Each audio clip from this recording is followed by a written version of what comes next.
আপনি অনেক দোয়া করতেছেন, কোনোভাবে আপনার দোয়া কবুল হচ্ছে না, তাই তো? তাহলে একটু থামুন। কোরআনুল কারীমের ভেতরে রব্বুল আলামিন আমাদেরকে ছোট্ট একটি দোয়া শিখিয়ে দিয়েছেন। যে কোনো কঠিন থেকে কঠিন আশা যদি পূরণ করতে চান, মনের সকল কষ্ট যদি দূর করতে চান, ডিপ্রেশন, বালা মুসিবত যদি দূর করতে চান, এই দোয়াটি, আজকের দোয়াটি প্রতিদিন, এই আজকে থেকে রমাদানের শেষ পর্যন্ত দোয়াটি পাঠ করবেন। আপনার সকল দোয়া কবুল হবে। আপনার সকল টেনশন, ডিপ্রেশন দূর হয়ে যাবে। দোয়া করবেন, আল্লাহ কবুল করে ফেলবেন। যে দোয়াটি আল্লাহ সুবহানাহু ওয়া তাআলা কোরআনুল কারীমের ভেতরে উল্লেখ করেছেন। আমি পাশাপাশি রব্বুল আলামিনের দুটি গুণবাচক নাম আপনাদেরকে শিখিয়ে দেব। ইনশাআল্লাহ সেই দুটি নামও যদি একসাথে এড করতে পারেন, আপনার দোয়া 100% কবুল হবে। আল্লাহ পাক রব্বুল আলামিন আপনার মনের চাহিদাগুলো পূরণ করে দিবেন। একটু সবর করতে হবে। যারা দোয়া কবুল করাইতে চান এই মাহে রমাদানের মধ্যে, দোয়াটি এখনই শিখে ফেলুন। একটু সবর করুন। ভিডিওটি শুরু থেকে শেষ অবধি মনোযোগ সহকারে দেখতেই থাকুন। আর হ্যাঁ, এখনো পর্যন্ত যে সমস্ত ভাই-বোন লাইক করেন নাই, অবশ্যই একটি লাইক করে ফেলুন। চ্যানেলটি সাবস্ক্রাইব করে অল নোটিফিকেশন অন করে ফেলুন। আমি যখনই ভিডিও আপলোড করব সবার আগে যেন আপনি পেয়ে যান। সমর্থ দিনী ভাই-বোন, মাহে রমাদানে আমরা সবাই জানি রব্বুল আলামিন আমাদের দোয়া কবুল করেন। মাহে রমাদানে রব্বুল আলামিন আমাদের দোয়া কবুল করেন, এটা 100%, এটা 100% বিশ্বাস করতেই হবে। আমাদের দোয়া কবুল না হয় কেন? আমরা সময়কে কাজে লাগাই না। আমরা সময়কে কোনোভাবেই কাজে লাগাই না। আমরা দুনিয়ার পেছনে ঘুরতেছি, দুনিয়াই করতেছি। কি পেয়েছেন বলুন তো?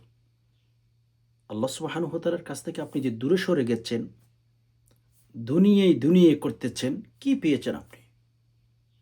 আপনি কি পেয়েছেন? দুনিয়ার জন্য পাগল হইয়েন না। আমরা তো এখন আল্লাহর কাছে চাইতে পারি না। দুনিয়া নিয়ে ব্যস্ত হয়ে গেছি। দুনিয়ার কাছেই আমরা চাই। ফলে আমাদের দুনিয়াও কিচ্ছু থাকে না, আখিরাত ধ্বংস হয়ে যাচ্ছে। আল্লাহ রাসূল সাল্লাল্লাহু আলাইহি ওয়াসাল্লাম স্পষ্টভাবে বলেছেন, হুব্বুদ দুনিয়া রাসু কুল্লি খতিআ। মদিনাওয়ালা নবী বলেছেন, দুনিয়ার সকল গুনাহের, এই যে আমরা যে দুনিয়ার মোহাব্বত আমাদের অন্তরের ভেতর রাখি, দুনিয়ার মোহাব্বত ভালোবাসা আমাদের অন্তরের ভেতরে প্রবেশ করিয়ে দিয়েছি। আল্লাহ রসুল সাল্লাল্লাহু আলাইহি ওয়াসাল্লাম বলেছেন, হুব্বুদ দুনিয়া রাসু কুল্লি খতিআ। দুনিয়ার সকল গুনাহের, দুনিয়ার মধ্যে যদি আমরা দুনিয়ার সাথে বেশি ভালোবাসার ইদ্যত সম্পর্ক তৈরি করি, তাহলে সকল গুনাহের মূল হবে আমাদের দুনিয়ার মহাব্বত আর ভালোবাসা।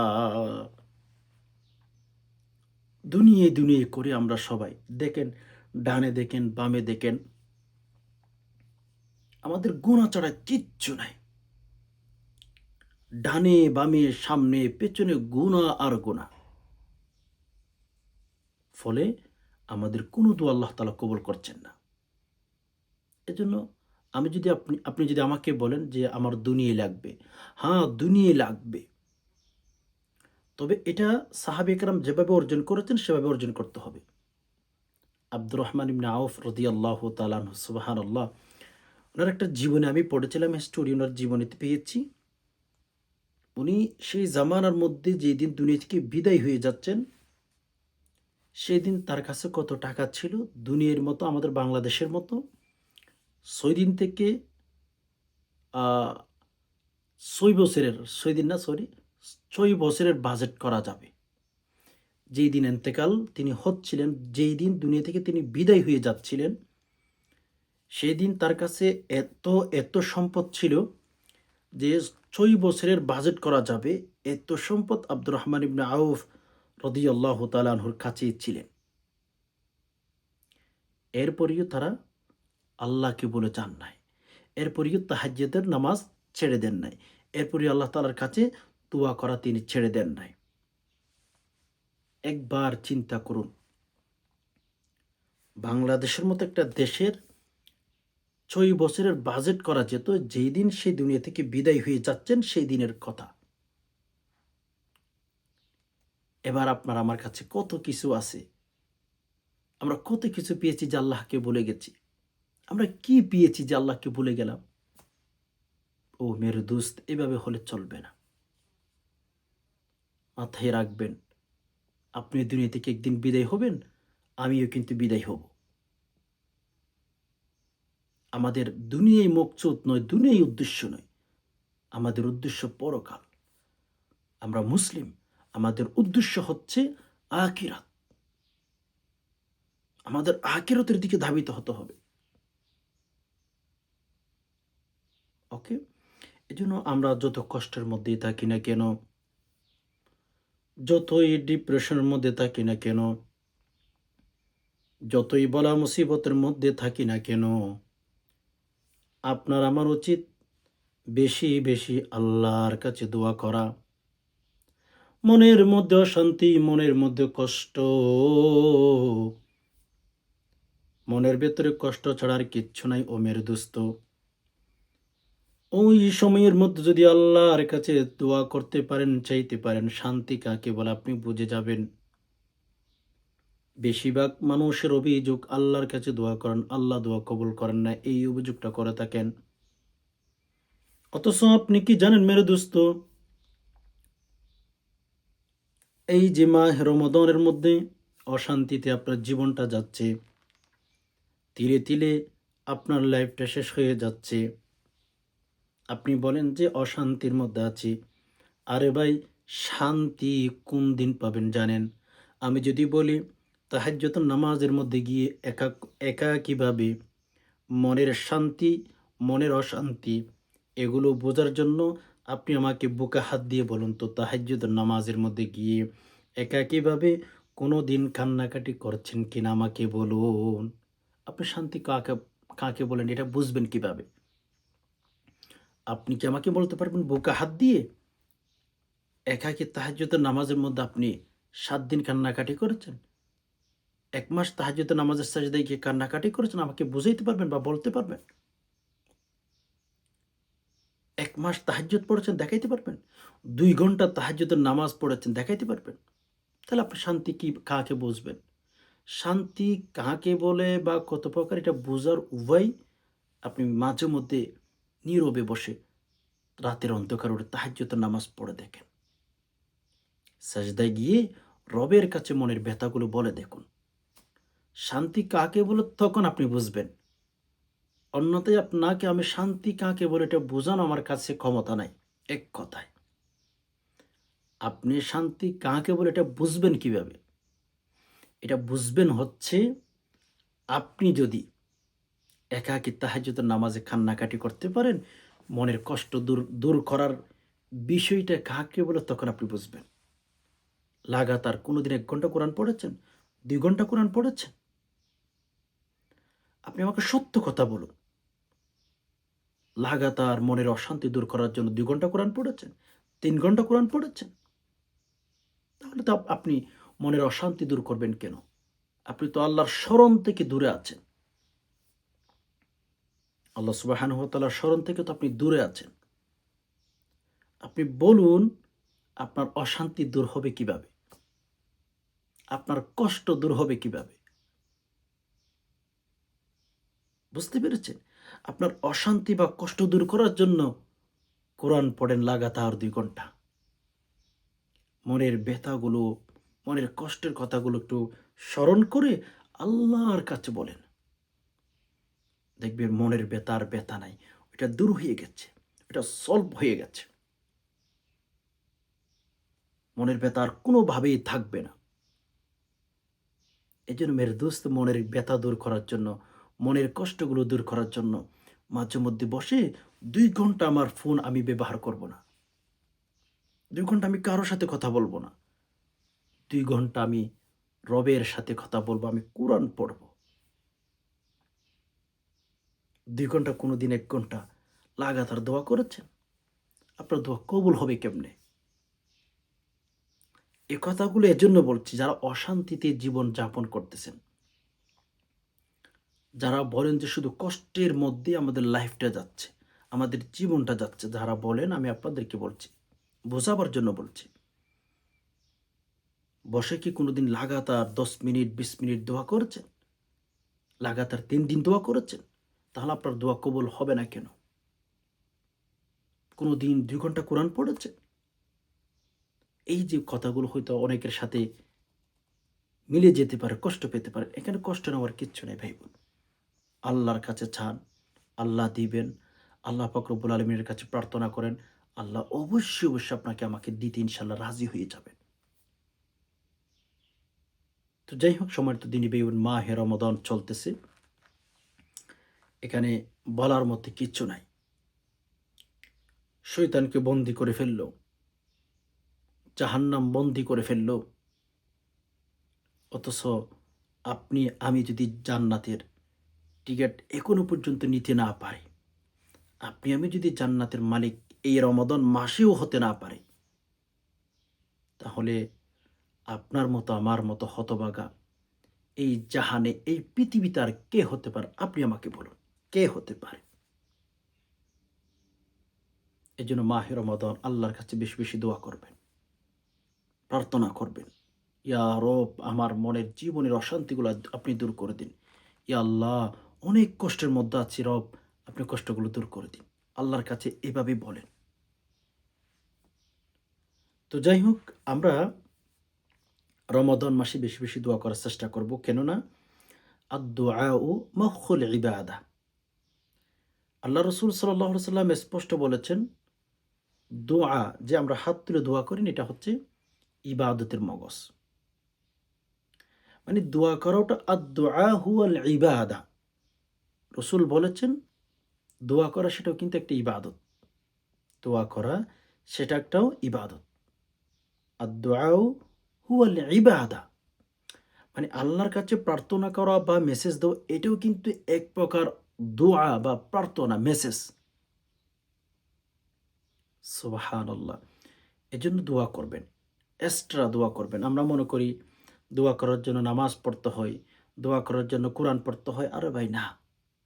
আপনি যেখানে আছেন সেখানে আল্লাহর কথা স্মরণ করে দোয়া করেন। হ্যাঁ, নামাজের পরে দোয়া করলে দোয়া কবুল হয় এটা সত্য। কিন্তু আপনি যদি নামাজের পরে দোয়া করলে দোয়া কবুল হয় এটা হাদিসের মধ্যে পাবেন। কিন্তু আপনি চাইলে যেকোনো সময় দোয়া করতে পারেন। ভালো কাজের পরে যেমন কোরআনুল কারীম তেলাওয়াত করবেন। কোরআনুল কারীমের তেলাওয়াতের পরে আর হচ্ছে যেকোনো ভালো কাজের পরে দোয়া করলে দোয়া কবুল হয়। কিন্তু আল্লাহ তাআলা আমাদেরকে অনুমতি দিয়েছেন, যেখানে মন চায় সেখানে বান্দা আমাকে ডাকো, আমি তোমাদের ডাকে সাড়া দেব। আমাকে ডাকো বান্দা। মূসা আলাইহিস সালাতু ওয়াস সালামের উম্মতের মতো না আমরা। আল্লাহু আকবার। মূসা নবীর নাম শুনেন নাই? অবশ্য আপনারা শুনেছেন। মূসা আলাইহিস সালাতু ওয়াস সালাম আল্লাহর কাছে কথা বলতে যেতেন। যখন যাইতেন মূসা আলাইহিস সালাতু ওয়াস সালামের জন্য নির্দিষ্ট একটা জায়গা ছিল। যেটাকে পাহাড় ছিল আরকি, যে পাহাড়টাকে আমরা তুর পাহাড় বলি। যে পাহাড়টাকে আমরা তুর পাহাড় বলি। ওই পাহাড়েই মূসা নবীর সাথে আল্লাহ তাআলা দেখা করতেন বা কথা বলতেন। অথচ আমরা আখিরি জামানার নবীর উম্মত মুহাম্মদ রাসূলুল্লাহ সাল্লাল্লাহু আলাইহি সাল্লামের অনুসারী। আমাদের জন্য কিন্তু কোনো নির্দিষ্ট জায়গা নাই।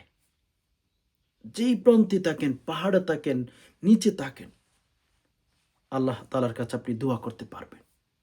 যেকোনো জায়গাতে।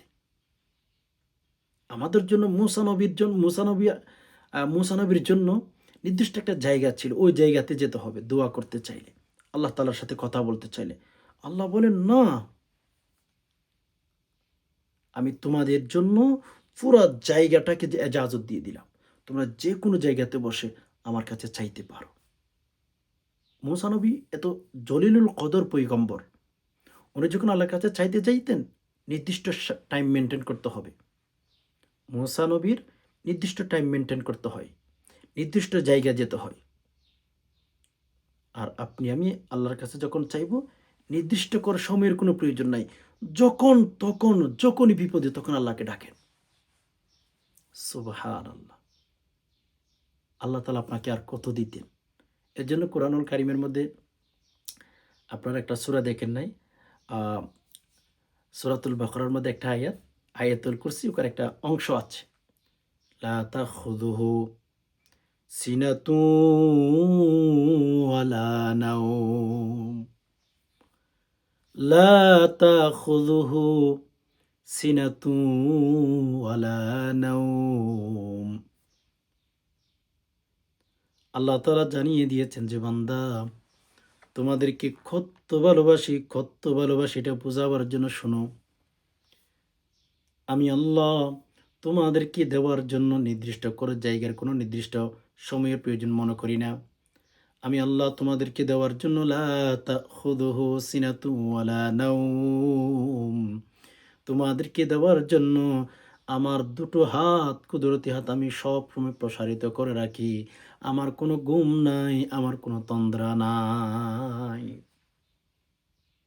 সুবহানাল্লাহ।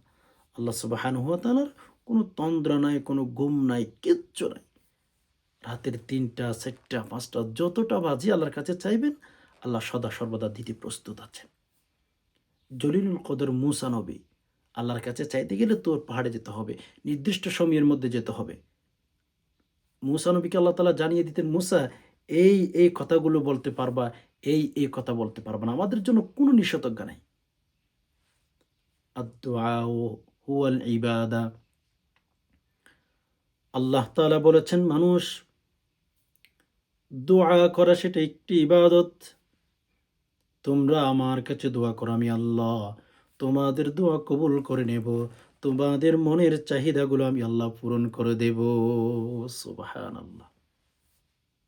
আমরা ইনশাআল্লাহ আল্লাহ তাআলার কাছে বেশি থেকে বেশি দোয়া করব। বেশি থেকে বেশি আল্লাহ তাআলার কাছে আমরা চাইব। ইনশাআল্লাহ আমরা ঠকবো না।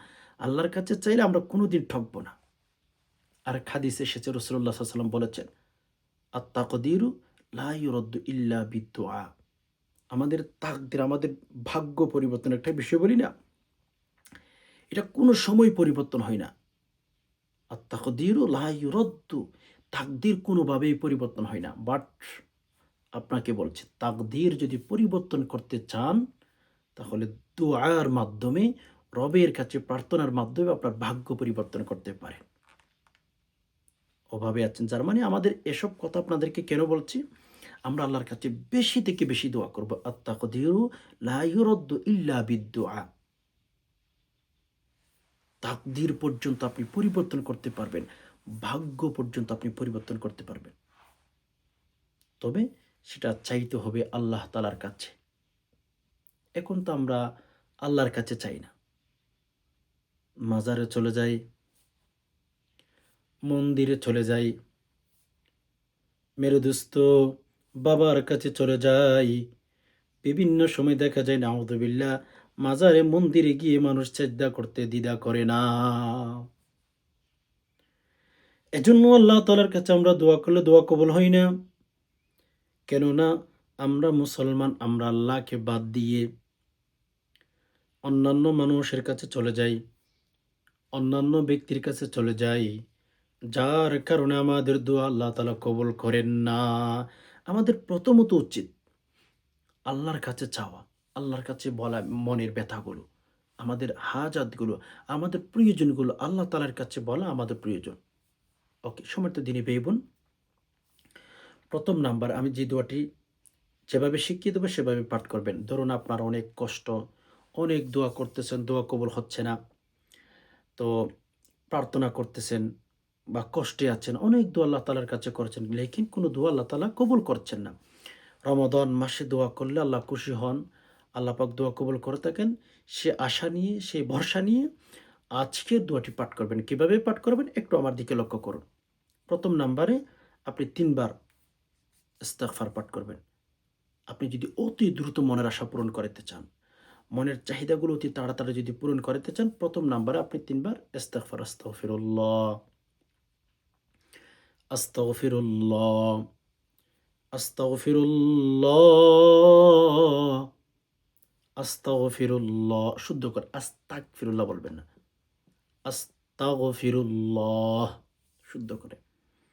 ৩ বার দুরূদ শরীফ। আল্লাহুম্মা সাল্লি আলা মুহাম্মাদিন ওয়া আলা আলি মুহাম্মাদ كما صليت على إبراهيم وعلى آل إبراهيم إنك حميد مجيد اللهم بارك على محمد وعلى آل محمد كما باركت على إبراهيم وعلى آل إبراهيم إنك حميد مجيد তিনবার ইস্তিগফার তিনবার দুরূদ ইব্রাহিম পাঠ করে প্রথম নম্বরে কোরআনুল কারীমের একটি আয়াত আপনারা স্ক্রিন লক্ষ্য করুন। এটি হচ্ছে বিসমিল্লাহির রহমানির রহিম লাইসা লাহা মিন দুনিল্লাহি কাশিফা। খেয়াল করুন, হ্যাঁ, লাইসা লাহা মিন দুনিল্লাহি কাশিফা, লাইসা লাহা মিন দুনিল্লাহি কাশিফা। এই আয়াতটি আপনারা 7 বার পাঠ করবেন শুদ্ধ করে। লাইসা লাহা মিন দুনিল্লাহি কাশিফা, শুদ্ধ করে, হ্যাঁ, লাইসা লাহা মিন দুনিল্লাহি কাশিফা, লাইসা লাহা মিন দুনিল্লাহি কাশিফা। এভাবে পাঠ করবেন শুদ্ধ করে। এরপর আল্লাহ তাআলার গুণবাচক দুটি নাম আর রহমান 41 বার, আর রহমান, আর রহমান 41 বার, আর রহমান 41 বার। এরপরে আল ওয়াদুদু অথবা ইয়া ওয়াদুদু পাঠ করতে পারেন। আল ওয়াদুদু, আল ওয়াদুদু, আল ওয়াদুদু 41 বার। আর রহমান, আর রহমান অথবা আর রহমানও এটা এভাবে পড়তে পারেন। এরপরে এটা আর রহমান 41 বার। এরপরে আল ওয়াদুদু, আল ওয়াদুদু, আল ওয়াদুদ এটাও পড়তে পারেন, কোনো সমস্যা নাই, এটাও 41 বার। এরপর শেষে 3 বার ইস্তিগফার পাঠ করে মন খুলে রবকে বলেন। আপনার যত চাহিদার কথা আছে, মনের যত কষ্টের কথা আছে, রবের কাছে বলুন তো ভাই। রব আপনাকে কেমনে না দিতে পারেন একটু দেখুন তো। কসম খোদা মনের সকল আশা পূরণ করে দিবেন, সকল দোয়া আল্লাহ তাআলা কবুল করে নেবেন। অনেকে করছেন, ভালো বেনিফিট পেয়েছেন, আপনিও করুন, ইনশাআল্লাহ ভালো বেনিফিট পাবেন। আশা করি বিষয়টি বুঝতে পেরেছেন। রব্বুল আলামিনের কাছে দোয়া করি আল্লাহ যে সমস্ত ভাই বোন কথাগুলো শুনছেন, ইসলামের কথাগুলো, ধর্মের কথাগুলো, আল্লাহ সকলকে আল্লাহ মনের নেক আশাগুলো পূরণ করে দিন, আল্লাহ সকলের দোয়াগুলো কবুল করে দিন, আমিন। আজকে পর্যন্ত দেখা হবে অন্য কোনো ইসলামিক ভিডিওতে। ততক্ষণ পর্যন্ত আল্লাহ সুবহানাহু ওয়া তাআলা আমাদের সবাইকে ভালো রাখুক, সুস্থ রাখুক, আমিন। আসসালামু আলাইকুম ওয়া রাহমাতুল্লাহি ওয়া বারাকাতুহু।